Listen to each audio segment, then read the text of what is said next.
Right. Hello, everybody. Welcome back. Our second session for today is a panel discussing women's participation in media leadership roles. Dhanya Rajendran, the editor-in-chief of the News Minute, will chair this panel. The News Minute, in a short span of time, has managed to become the digital portal that offers in-depth coverage of stories from South India. Dhanya has previously worked as the South India head for the English news channel Times Now, reporting extensively from the states of Karnataka, Tamil Nadu, Kerala, and Andhra Pradesh. A graduate of the Asian College of Journalism, several of her reports on human rights violations and corruption have resulted in national investigations. Before I call in Dhanya and ask her to introduce our panelists, I'd like to remind all the attendees to post their questions in the Q&A box. Over to you now, Dhanya. Thanks, Neha. So I have a power panel with me today to discuss something which we have been discussing for quite some time. In fact, I have been on panels with the same women, I think a couple of times in the last few years discussing the same thing, but I hope that every time we discuss the same topic, we do come up with better solutions. To introduce the panelists here, first Seema Shishti. She is an independent journalist and author, formerly with the BBC and the Indian Express. Next is Geeta Seshu. Geeta is an independent journalist engaged in reporting and analyzing media issues, in particular about freedom of expression, media ethics, media ownership, and working conditions of journalists. She started her career in 1984 and worked in the Indian Express till 1996. I want to go to Supriya Sharma next. She's the executive editor of Scroll.in, an independent digital news organization known for its investigative reporting and critical commentary. Supriya is a familiar face. She's previously worked with NDTV and the Times of India as a correspondent. She's worked out of Bombay, Bihar, and Chhattisgarh mostly. And finally, Kavita Muralidharan, a bilingual journalist from Tamil Nadu with 2 decades of experience covering a wide range of issues from politics to culture to cinema. She started working in 1998 with News Today, an evening newspaper. She's worked with The Hindu, India Today, The Week. She's also worked with India Today Tamil, The Hindu Tamil, and these days you can read her articles on many portals and newspapers because Kavita is a freelance journalist now. So welcome everyone to the session. I think I'm going to start with giving each of you 2 minutes to just sum up. Like I said, we have had these discussions many times before. But 2020, where do we start? Where do we stand now? Are things any different? For those who are unaware and who are joining this session, there was this survey done by the News Laundry last year about women in media. I think that's perhaps the only survey done in recent times looking at how women are placed when it comes to editorial positions. Do they come in panels, TV panels, and do they write more articles? And that survey actually found that among newspapers, the number of women in leadership roles is quite low. It was a little better for digital portals and of course for TV channels. In fact, the number stands at 13.6%, which is position in magazines, 20.9% for TV channels, 26.3% for digital portals, and less than 5% for newspapers. So we will start with Seema. Seema, tell us, why is the number so low for newspapers? And of course, just give us what you think is going wrong and where things stand now.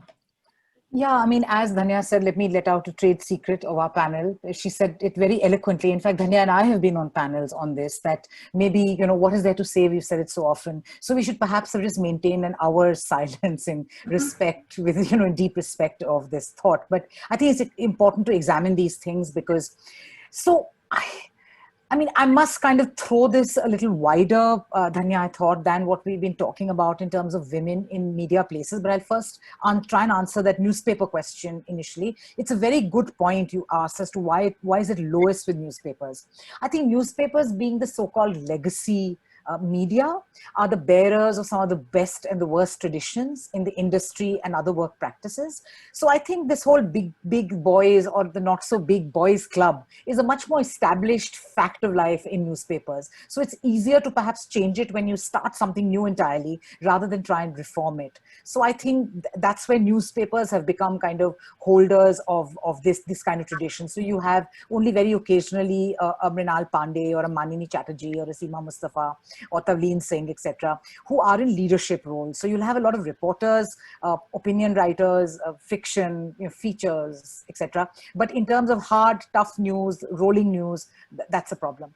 I want to kind of just throw this open on 3 points, one of which we've tackled in terms of leadership roles being a problem for women. So even though you have, and this actually resembles what Pakistan saw, a lot of women are there present, there are a lot of reporters who are women, but when it comes to taking decisions, they are woefully poorly represented. And that is something which is a cause of great concern. And I think it directly flows from the power matrix. A lot of things that maybe male journalists can do in terms of time that they have, in terms of a lot of things that they can do which women perhaps cannot do. But I think the time has now come for all women journalists, when we make a case for more women in the media and in higher places, we need to look at all other axes of discrimination.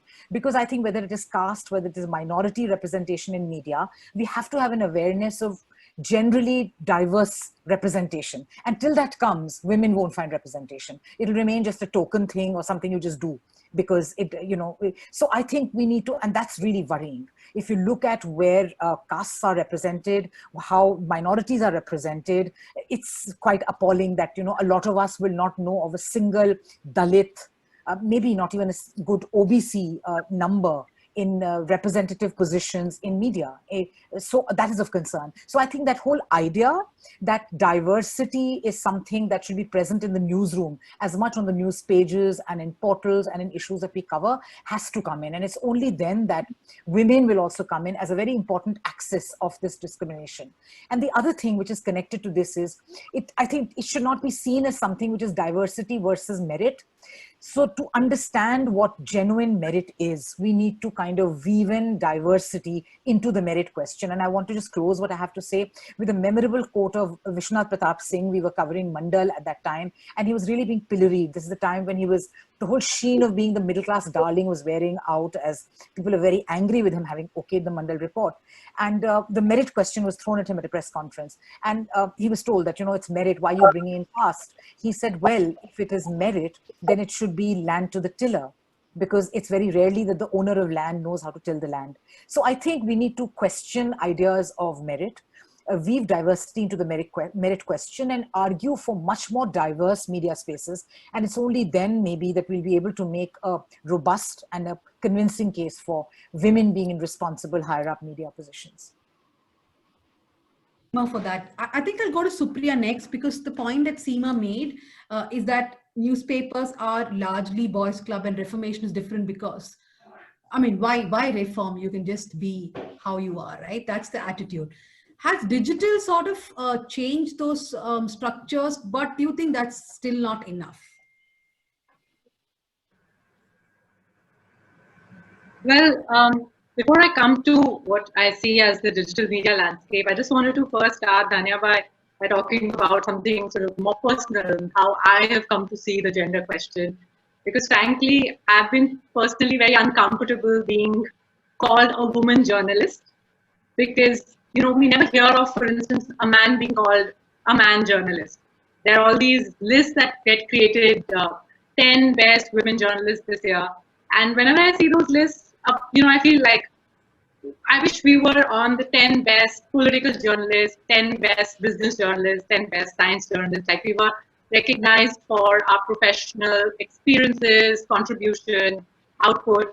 However, my own personal discomfort about how we get boxed into women journalists and how we are also often called in, like for instance, if there is any media forum to talk about journalism, invariably you will have one panel with like 4 women talking about women in media. So it's almost, again, in this tokenistic way. Without giving too many details, I was invited to be the keynote speaker at a journalism institute. And I accepted the invitation only later to realize that their theme that year was women as media practitioners. So while I understand that they are trying to foreground women's voices, I've often felt that like women journalists aren't sufficiently given their due for the work that they do, in the way that the industry also sometimes boxes them into this label of women journalists. However, that personal discomfort aside, it's clearly a structural question. And in that sense, the data that you pointed to, which is data collected by News Laundry's Media Rumble initiative, which showed how women are very poorly represented, especially in newspaper leadership positions. I also went looking for data to see beyond India what is the situation, and the Reuters Institute for the Study of Journalism at the University of Oxford this year did a study where they looked at 200 news outlets in 10 countries. And they found that only 23% of the top editors are women, even though in these countries, 40% of the journalists are women. What is also interesting is that they found that in countries which do well on the UN gender index, like countries like Germany and Finland, even there is poor representation of women in media leadership roles. So they may be, as a society, there may be women who are participating in public life, across professions or in leadership roles, but media still remains a challenge, which is why I think beyond just what we see in India, the fact that even in countries like Germany and Finland, you don't find women rising to leadership roles, I think maybe there's something peculiar that needs to be examined in the media context. Now coming to what you asked me about, Tanya, digital media, as Seema pointed out, the newspapers have always been the legacy organizations. They have their set patterns of working. I think what's helped is that digital is like really starting afresh. We're not sort of burdened by older established networks, which is perhaps allowing for more space for women to rise to leadership roles. However, it isn't as if, some of this stems from the simple human behavior. So, for instance, I often observe, regardless of wherever I've worked in a newspaper and I worked in a TV channel, and now I'm working in a digital organization. Invariably, I think I notice a pattern where women are far more deliberative and thoughtful to a point where, for instance, in a news meeting, you would see the stark difference where I often find that male journalists are quick to shoot off an opinion on what is happening in the news, often in areas that they don't have expertise in. And you'll often find a news meeting gets dominated by two male journalists who are arguing about something without quite realizing actually there's a woman in the room who has expertise on the subject. And what is striking is that the woman is often not going to, even though she has expertise on the subject, feel so confident as to sort of convey in a nutshell what this story is all about. She'd sort of point to multiple sources of data, point out the complexity. And this is not to in any way generalize how gender works, but it is a striking pattern which goes back to, I think, what has often been now written about, which is the confidence gap. I think somewhere the leadership question boils down to this confidence gap that I observe in a very generalized way. I observe playing out in newsrooms. So women tend to speak less. Men tend to, have more. They have stronger opinions and they are more vocal. And over time, by being more vocal, men end up conveying that they are actually better suited to leadership roles. So I feel almost like working my way back and thinking of how do we address the way communication happens in newsrooms? How do we ensure that voices don't get drowned out? How do we help colleagues to speak up? And how do we gently tell our male colleagues that maybe they should listen in? Okay, Supriya, Supriya says, gently make your male colleagues listen. Okay, I'm not. Anyway, I'm happy. I want to go to Kavita next. Someone who also. I can't hear you. An echo. Yeah. It's still echoing, Tanya. Okay. No? Okay. Go on with your Let me try to Is anybody logging in on two devices? No. Can you hear now? We can hear now, yeah. Yeah, now it's So since Kavita is someone who also looks at vernacular media, You heard the points being made by Seema and Supriya. Now, one thing I want to ask you is that in the last 4 or 5 years, but we have at least worked closely where we have reacted to things in vernacular media. One thing that you have always pointed out to me is that the language, the way people report, the way newspapers write, there's a stark difference when there is no woman in a leadership role. Do you agree with that, Kavita? And do you believe that it's important to have women in leadership roles simply because their lived experiences, the language that media adopts is very different, especially in vernacular media? Totally, I agree on that point. I just wanted to say, like, I really like the points made by Supriya and Seema. And to add to that, from Tamil Nadu's context, I just wanted to add one more point. It's not always, I agree that women need to speak up more and try to kind of become more visible in newsrooms, but it also doesn't, I don't think that alone is important or necessary, because I always do, and I cite the example of Jayrani, a good friend of mine. She's a Dalit women journalist who writes and is very articulate about caste and gender issues in Tamil Nadu. But when she was offered a leadership position, she was offered a role as lifestyle editor in a Tamil newspaper, which for me was very striking. Of course, she did very well as the editor of lifestyle supplement, but I think she deserved a better role, and maybe caste played a greater role in what was denied to her more than gender. But yes, language, in terms of language, I think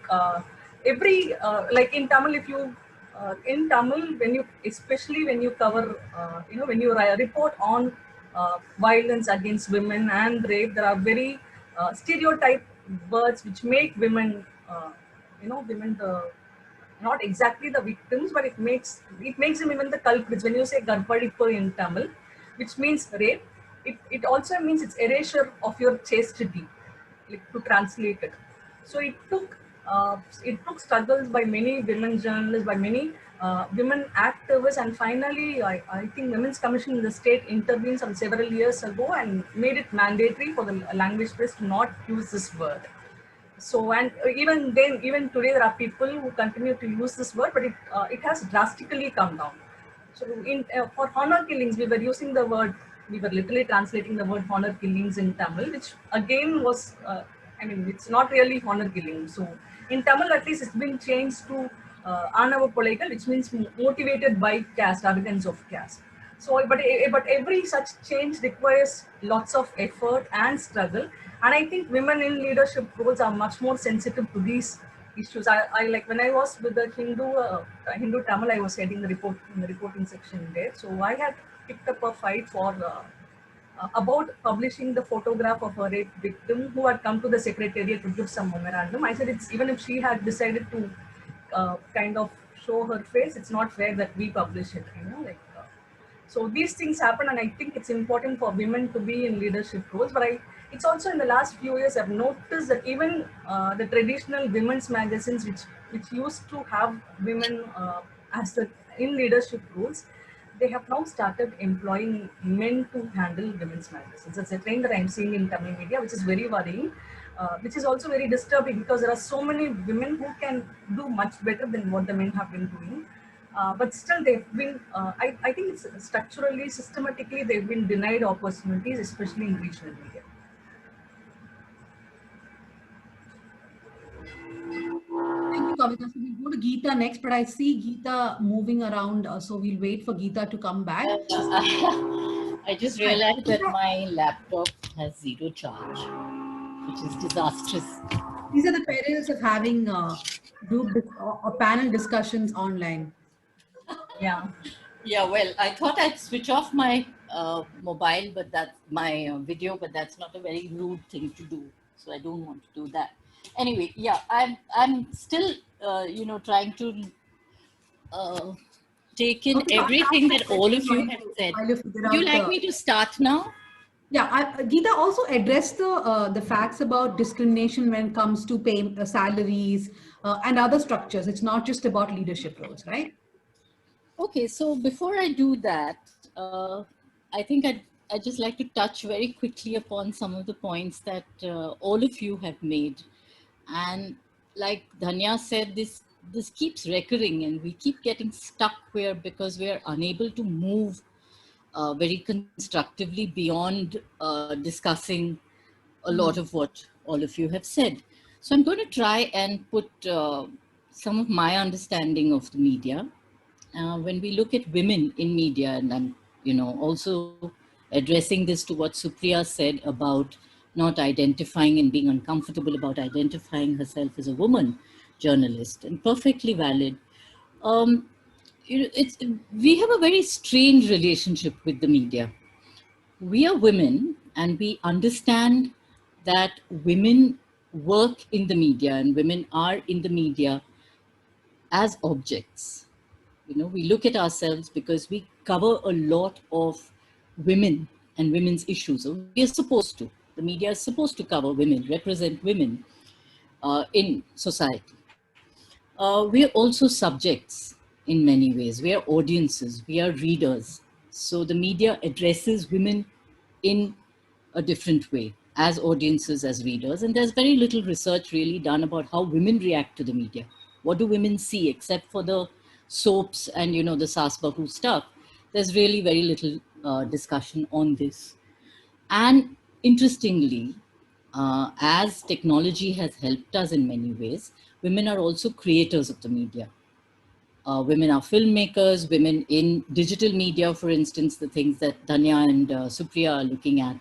Kavita has done a lot of work on this. So when we look at all of these aspects of the media, we have to locate the work that we do in this kind of a framework, all of us. And we need to do that. Then this sense of discomfort or a sense of being part of looking at ourselves and identifying ourselves as women, as journalists, as women from the minority community, women who work on caste issues, or the class that we come from, all of this gets easily understood. I mean, it's not easily understood, of course. It's a negotiation that one continues to keep making. So that is something that I feel we need to look at. Now, when we look at the issue of leadership in news, we're talking about a very different situation. One is very clearly structural, as both of you have pointed out, Supriya and Seema. At the very entry level, at the level of recruitment itself, we find that we don't have enabling uh, policies, labor policies, which allow for women, not just as women, but as women representative of diversity, like Seema pointed out, caste, women of different communities. We don't have that kind of even understanding at the recruitment level. So at the very entry level, we have a block here. But when we are talking about leadership, we are talking about women who traverse that, women who somehow struggle, enter the profession, work hard, not just as women journalists in very ghettoized kind of roles, but also people who want to move ahead, where there is a certain level of ambition that needs to come in before they start to go up the hierarchy to occupy positions of leadership. And here again, there's another stumbling block. And there are two very strange stumbling blocks. I mean, I have talked to women, I've done a roundtable of women across South Asia, Afghanistan, Pakistan, Nepal, Sri Lanka, and Bangladesh. And there was this woman from Bangladesh who told me a very interesting thing. She said, for us as women, the biological clock sort of starts to kick in around the time when we are also peaking as journalists in our, we've reached a certain level of competence where we can adopt leadership roles, we can take on leadership roles, and then we find this, that we are straitjacketed. We are not given the kind of facilities, we are not given again that enabling environment that allows us to take on leadership roles at a time like this. So this is a pick-in situation and it needs to be addressed. Again, structural.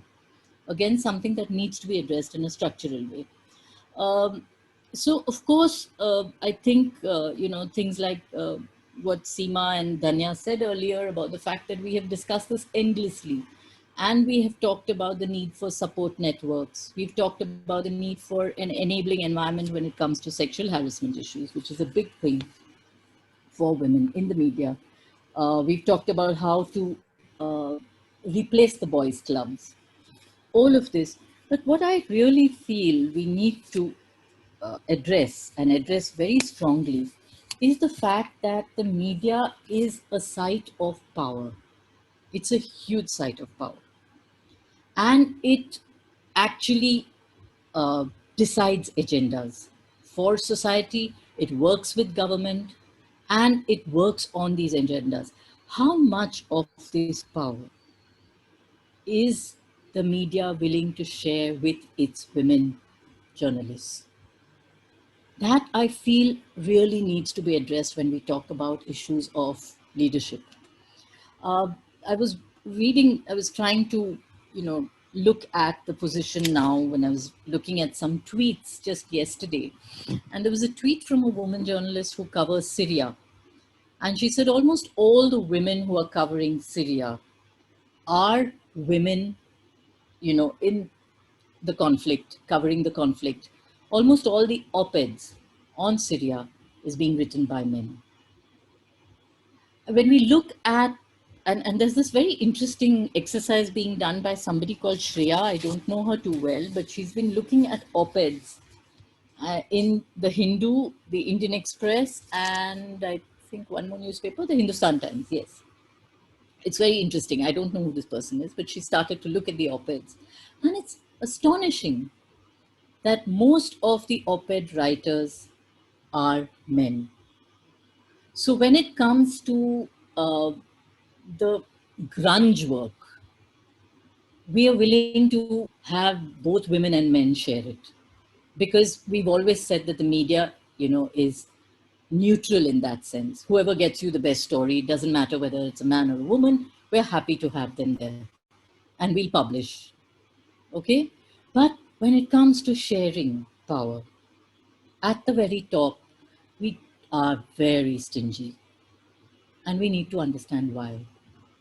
So, yeah, we need to discuss that. The last point that I really want to make, and I mean, apart from, the issues of working conditions, which are really pathetic and to some extent has improved over the years, I think, because women are doing night duty, for instance. I mean, it's a given that women do night shift now, and it's not a big struggle. I struggled to do night shift in the Express. I was one of the first persons to start doing night shift in the Express, and I had to fight to get transport facilities in the late 80s. I think we really need to look at celebrating the work of women, and this again, I'm talking about people who find, Supriya, who would say that it's uncomfortable to only look at yourself as a woman journalist, but to celebrate that kind of work that is being done. And when I say celebrated, I don't mean just in terms of awards and fellowships and all of that, but to celebrate it as a very important contribution to coverage of society. And I'm saying this because of an example that I want to share with all of you. There's this, editor of Marathi newspaper Lokmat, and I was talking to him. He's the editor of the Lokmat in Kolhapur, and he told me about this young woman who came to his office for a job, and she said, "Don't make me do the usual stuff that women do. I want to do political reporting. I want to cover all of these things. And if you don't want to give me that kind of a job, I don't want your job." And I said, "Well, what did you do then?" He said, "Wow, I was so impressed by this person." I said, "There's this person who walked in, and she happens to be a woman. She happens to be a member of the minority community, which is perhaps incidental. But, is somebody who has so much of confidence and is very clear about what she'd like to work as." So I think I think it was great that this male journalist was able to recruit this woman, knowing fully well that this is her interest, and not feel threatened by it. And I'm saying this because we've had in the NWMI discussions with women journalists, and some of them have talked about the extreme misogyny in the workplace. There is so much of fear of women because, and there's so much of hostility towards the kind of work that they do. So while we're talking about structural issues, the structural enabling issues that will encourage women to enter the profession, the structural issues, the environment that will encourage them to remain there and to work at their best potential, we don't even get that kind of potential from women. Most of the time they suppress it. So I think we need all of these. We need these structural changes. We need this enabling environment. And we need, people to say that, yes, women in leadership positions can share the kind of power that the media has.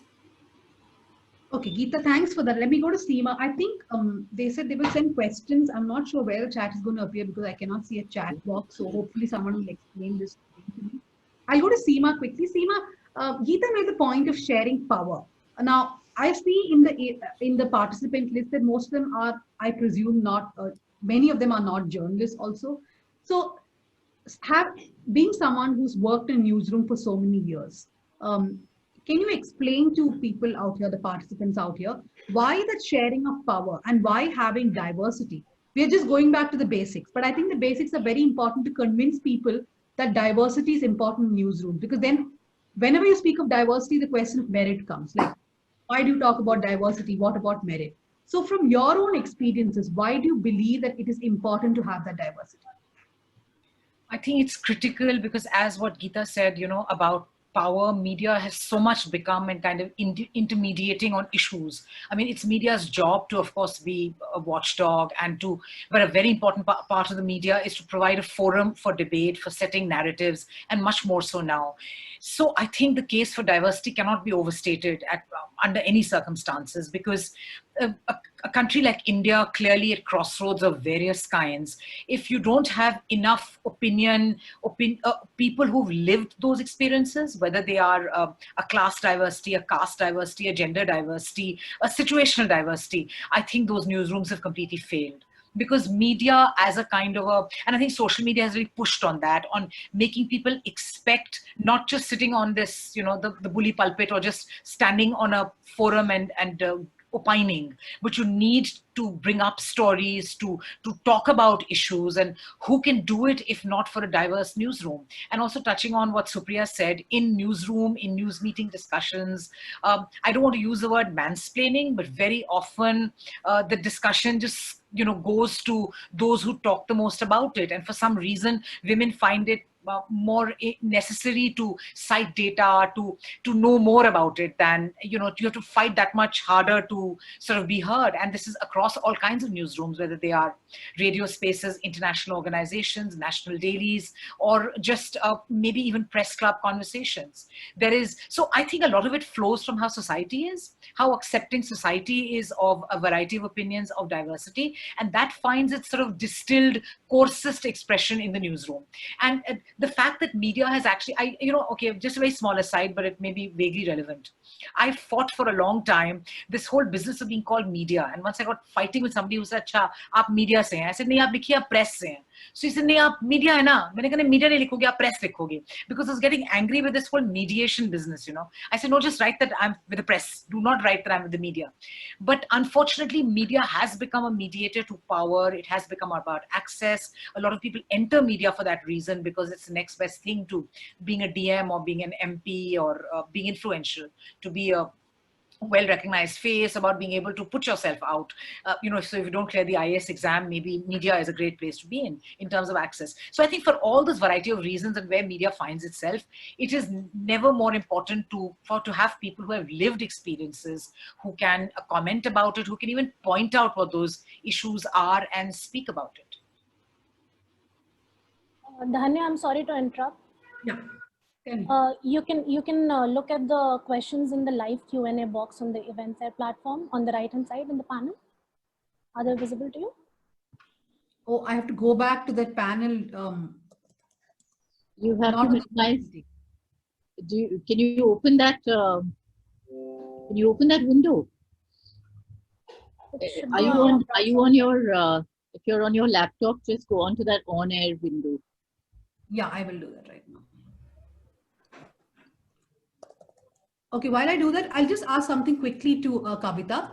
Kavita, over the years, have you noticed that it just becomes tiring for most women journalists to be doing this battle constantly in the newsroom? And I mean, I've seen so many journalists, I wish they were at the top, they were editorial bosses, but they've just left the industry itself, so many of them, because it is just so tiring, this whole process. Have you come across examples like that? And what do you think could have been done differently or should be done differently now? I mean, there are occasions when I have felt very tiring, and like sometimes I thought I should give up fighting, but it doesn't make sense to stop fighting. We need to fight because I see so many young, promising women who really wanted to do some meaningful journalism. And if I am going to give up, I'm not setting a good example for those that those that talk to me. So I really don't want to do that. But there are times when I have felt very, especially when I used to work as a reporter, as a correspondent in a daily newspaper. There was this guy who said in the newsroom that he started making jokes about maternity leave. So I turned back and I told him, look, you are going to have a smoke 3 times a day, and it's part of your work. It becomes part of your work. You spend 20 minutes for a smoke every time, and so 1 hour you are outside office, but it still is considered part of your work. But if I am going on a maternity leave, you pick faults. So these are, I mean, it's very difficult to, the misogyny in newsroom, I think it still exists. I still hear lots of young women sharing such things with me. And I don't know, but the only option I tell them is to keep fighting, to keep making space for ourselves. Otherwise, it's not going to end. So I was able to shut this person up by talking about him, about his smoking breaks. But I think the younger women are definitely finding it very difficult. I have got at least a couple of women coming up and telling me that it's very difficult because the men are so bad, and sometimes they are like denied the opportunities especially when they work in districts. They are denied the opportunities to do something meaningful. But I think the best and the only possible way is to keep fighting and keep moving on. Otherwise, we get stagnated at one point of time. This I have seen it happen. But also about the diversity and the caste issue, I think we need to speak more about it, because like in Tamil Nadu, this is where a lot of manual scavenging deaths happen. Tamil Nadu leads in manual scavenging deaths, but I'm not sure how many editorials we've had on the issue. Also, this caste motivated killings, more than 200 people have been killed just because they chose to marry someone of their choice. And this has not been elaborately discussed in mainstream media, definitely not in television and TV. So I think these issues need to be looked at with much more seriousness and need to be discussed at a much more elaborate, greater level. So what Kavita is basically saying is that when it comes to manual scavenging, or let's say caste killings, if people are from the community, from the same gender, they have the lived experiences. They have more interest in sustained coverage of that thing, rather than someone who's from an upper caste, who's a man in the newsroom. Of course, we are not saying that those people do not have interest, but the point is someone else would have more sustained interest. I'm going to give you a question from Maitri. Supriya, can you answer the question? She's asking, keeping the patriarchal society in mind, do you think there should be an orientation program for both male and female journalists to unlearn what they have learned so far, and will that help?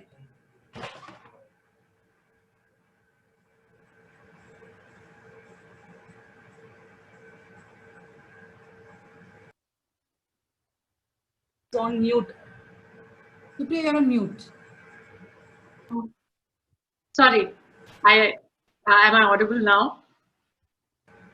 That's a very interesting thought. I think there's now increasingly a recognition that Indian newsrooms don't provide a lot of training and resources to journalists. For instance, something as even hostile area or conflict area training. It's not something that we are automatically given. And then, for instance, like earlier this year in Delhi, we found ourselves reporting on the communal violence, where there were clashes going on. There were reporters who were stuck in the middle, and you would have international organizations like Reuters who have journalists who've been trained in how to operate in hostile areas, which we didn't have. So overall, our newsrooms don't have enough training and resources in the same way. For instance, it's only about 2 years ago when Me Too happened that everybody started saying that we need to have not just workshops on, talking about the sexual harassment law, but we need to have gender sensitization. So in that sense, yes, it would definitely be useful to put journalists through maybe a workshop to think about gender and how it influences their behavior within the newsroom with colleagues and as reporters in the field. But I would still say that barring like a workshop or a program, this is really it's almost like work that you have to do on a daily basis. Interventions have to be made in the newsroom constantly.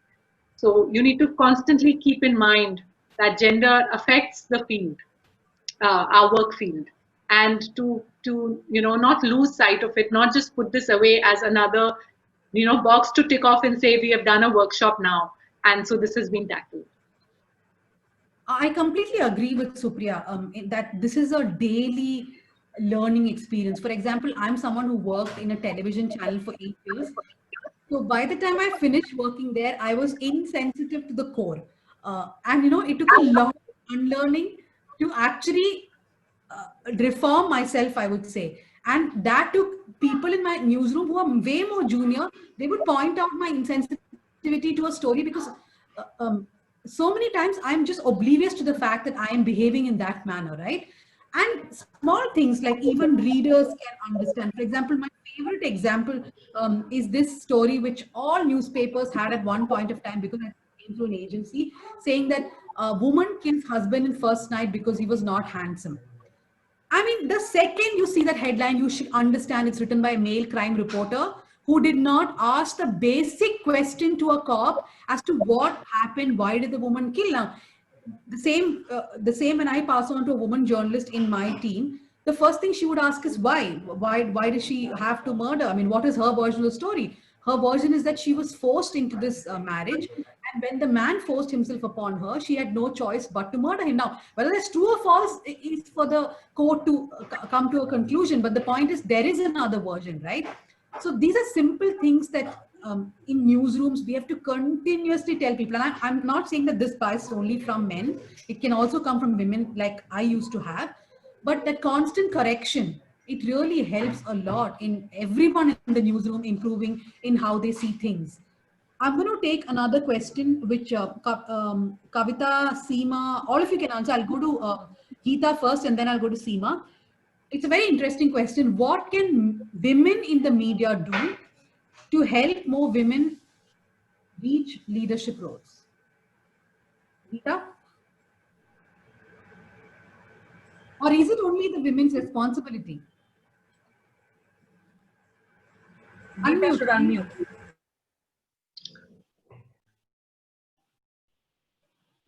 Geeta, you have to unmute yourself. Sorry.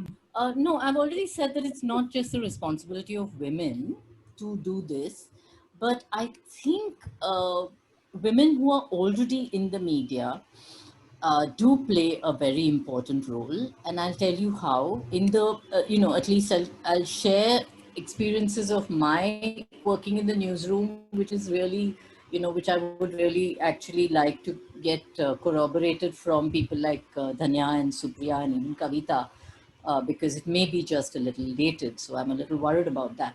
But I do think that women reach out to one another and help each other in many ways. They can do that.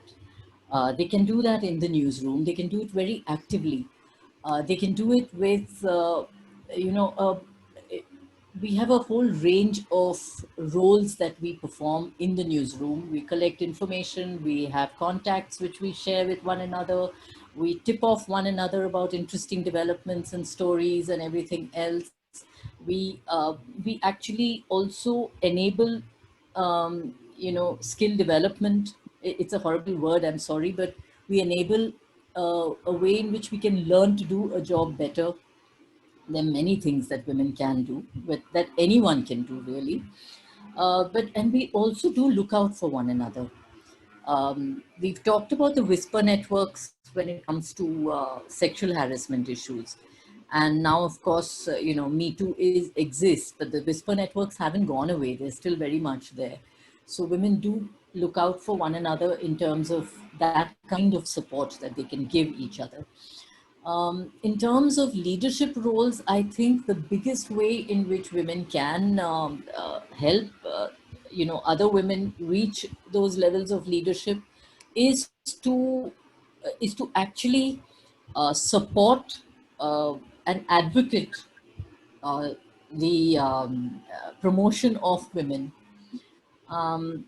Because we are really looking at media houses which operate on personal appraisals right now. There's a lot of much more unlike the structures that I was familiar with as part of the wage code. There are not now individual contracts and personal assessments and yearly assessments that go on, and all of these appraisal programs. I don't know how structures operate in terms of actually having a much more inclusive way of evaluating a journalist's work and then suggesting promotions and upward mobility, because that's what we're discussing today. We're really discussing this question of upward mobility. Women get stuck at the middle level. They need to move beyond, and that, I think, definitely needs more inputs and support. This upward mobility of women in the newsroom, as the question was posed, are women who are already in the newsrooms, or should they be doing more to help other women, or do you think it's not just the women, it's everybody in the newsroom? Yeah, I think it's everyone, of course. I think there is a structural aspect to it. There is a formalized setup which ought to look at how this actually works in the newsroom in terms of promoting women. And there is the informal.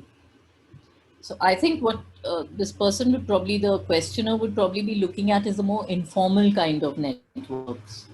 But if you formalize them, then you actually have a panel that would include women who are already in leadership roles, then giving a leg up to the ones who are below, because it is a hierarchy. Seema, if you could also take the question. So I think largely from what Geeta says, she's absolutely right that, it's not their responsibility, but there's a lot that they can do. And I think role models help a lot, as in any other profession, whether it's fighter pilots, doctors, nurses, journalists. I think it matters if there are other women you look up to. So this is not only about enabling people to cover certain issues, but if I look at a really tough as nails political woman reporter who's 20 years younger than me, she's an excellent role model. And so I think the whole presence of a woman senior in a newsroom impacts on what can be said, what can't be said. And that terrible question of the joke. Jokes get better, get more evolved, because there is a need to kind of be more careful or to be more intelligent about it. So I think women, because they seek out each other, they, whether it's looking for ideas, contacts, in how senior women kind of guide other women and men, how they even interact with other men, younger, older, peers. I think that has a huge impact on the newsroom and others. And younger women journalists would be looking up to them. So I think just by their presence, and they're being slightly conscious that they exercise almost a disproportionate role on a cub reporter who's just walked in. Yeah, that consciousness can go a long way. Okay, Supriya, I'm going to combine two questions. Okay, one is asking, I'm not sure if I agree with the question, is like the BBC's 50-50 program, which sort of mandates that the audience and the panelists have to be 50% women, 50% men. Do you think when things are not happening naturally, for example, if you go back to the same News Laundry survey, it said that most panels are manels. So despite us talking so much about it, things are not changing. Then should we think of perhaps some sort of affirmative action that I don't want to call it reservation? And the second question that someone's asking is that if, I don't know, have some of you, although there are exceptions such as Hindustan Times, are even women inheritors deprived of leadership roles in the media? I don't know about the second one, but yeah, the first one, if you could answer. Well, I think perhaps what TV channels could do is, at the time when they're drawing up their guest list for prime time, they could just really sit back and think hard about whether, they have missed out on a woman expert on the topic.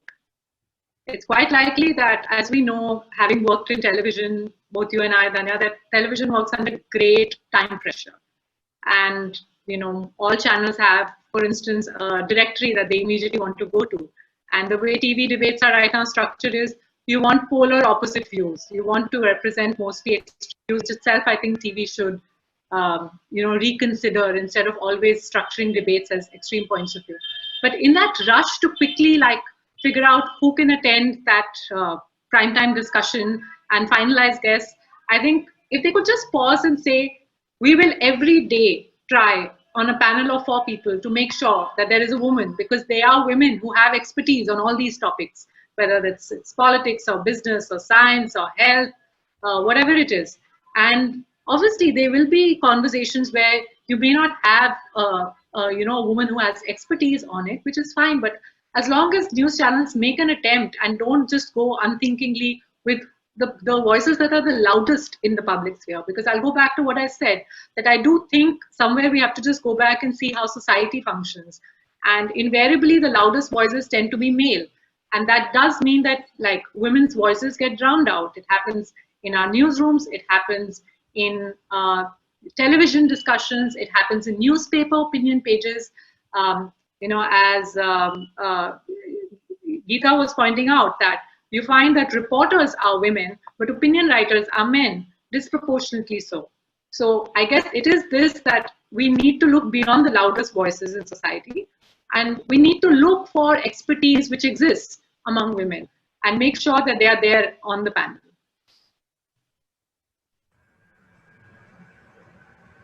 Can't hear you.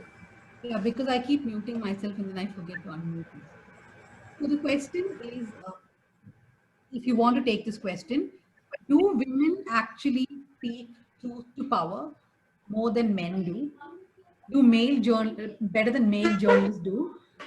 Do women speak truth to power more than male journalists do? Do you think so? Is one question you can take. And the other question I would put to you is that, since you're someone who's worked with the mainstream media and then chosen to become a freelance journalist, how do you think structural changes can be brought about? I mean, we keep discussing this each time, but what is the real push that we need to do as people watching it from outside, as people working from inside? How do we actually do it? When you spoke about the crime coverage, I was very struck by the fact that at least in Tamil Nadu, I can't speak for other states, but at least in Tamil Nadu, women who are covering crime are very less in number, and that seriously reflects in the coverage of crime news in Tamil Nadu. You see how it plays out in every crime, it's being sensationalized in television and in some print. So I've always been struck by the fact that women are not allowed to cover crime as much as possibly they would, because of some of the best reporters I have known, like Sindhu of Times of India is an excellent crime reporter that I have known. So I believe that when there are women in leadership roles, they will encourage other women to take such, coverage of crime, which kind of lends more sensitivity to the entire coverage of crime. So that is very important. Structurally, I don't know, it's going to be, especially in the mainstream.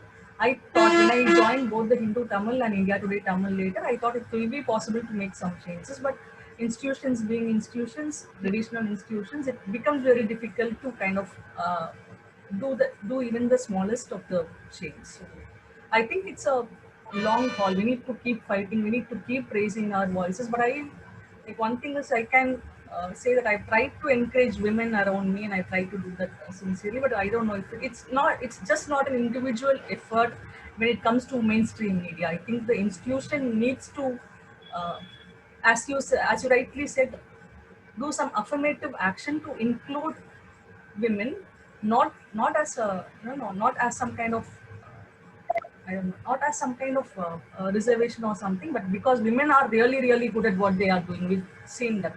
Like in Tamil Nadu, at least in panel discussions, not many women, only one woman I know is regularly anchoring the panel discussion. That itself is a huge challenge. And another, I've seen women anchors being talked down to by male panelists. So these things need to change, and for that, I think the management or the editors, they need to take a stand about how their women anchors and women journalists are viewed at.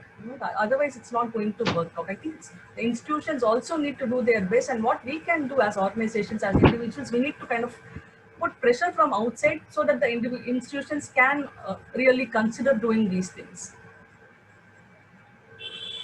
Before I come to Seema, I just want to make a small point. I run a news organization called the News Minute. I think we now have around 65, I think 70% women. All the editorial bosses are women, okay?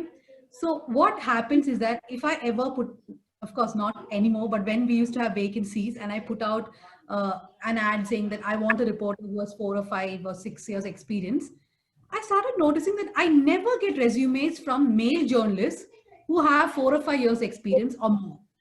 Juniors are ready to work with us, but no one who's experienced and male ever applies. It's very, very few. Then I realized, oh my God. I mean, I always thought, hey, I don't face many biases. And then I realized, yes, I do. It's in this way that nobody wants to work under me because I am a woman editor. Seema, my question to you is, of course, do women speak truth to power more than men? Male journalists is what someone's asking. And there's one more question. There's always a myth. I mean, this is a question which a lot of people ask me when I go to colleges and etc. This myth that journalism is a risky profession for women, therefore at the entry level women are less. Is that really true anymore? Okay, no, this truth to power, much as I'd like to say yes, the answer is no. What having women, generally more women in positions of power and represented does is it ends up reflecting the truth to power, as it were, in what they are able to generate and the atmosphere and the news content that is engendered by their presence. It generates more truth generally to power and to the not so powerful. So I think that's the way representation works. I think it'd be very unfair to hundreds of my male colleagues to say that women speak truth to power and men don't. I don't think that would be correct. And as far as risking goes, I hate to kind of turn the whole thing around after we made an eloquent case on discrimination against women. I'm actually very proud of journalism in terms of, say, compared to tennis or other professions. It's one profession where women actually have actually entered in large numbers, and there is a certain kind of a parity of being able to, and also writers say this. So of course there is prejudice. We're working in a context and there is all of that spills over osmotically into journalism. But I think journalism does afford an interesting entry point to women. There is, on the whole, there's actually nothing that a woman journalist can't do which a male journalist can't, which seems to be broadly accepted. Of course, there are lots of things to be sorted and there's much ironing to be done. But I don't think that's true. And that hasn't been true. I mean, we look at Homa Vairawala's photos, etc. She'll tuck in her sari and she's taking the most amazing pictures of the first Indian cabinet and before that. So I think it would be wrong to arrogate to our times and to ourselves, the sole right of having created spaces where women feel more represented. Women have done their bit, and I think actually journalism does afford very interesting entry points for women, which maybe a lot of other professions don't.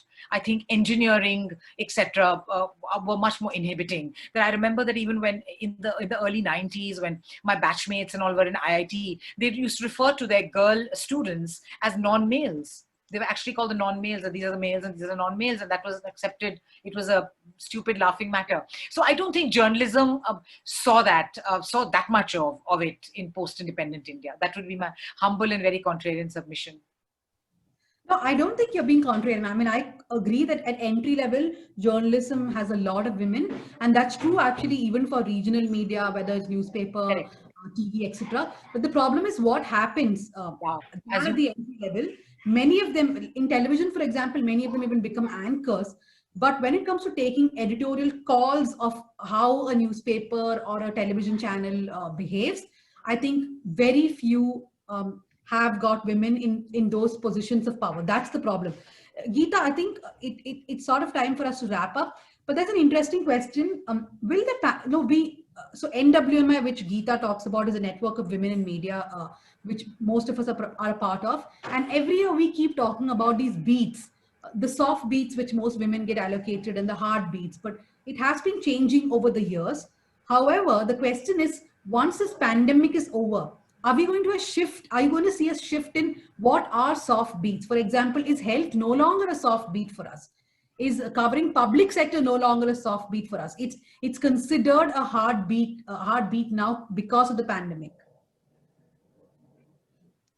No, I don't think there's. I've never bothered to look at a beat whether, in terms of whether it's seen as a soft or a hard beat. No, you don't, but editors do.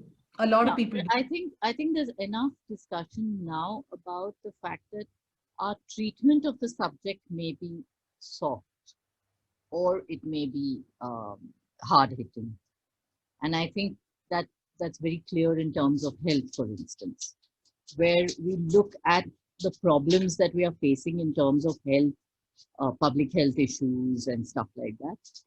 Major structural problems that we are facing in terms of the collapse of public health, for instance, which is a very hard-hitting investigation that one needs to look at.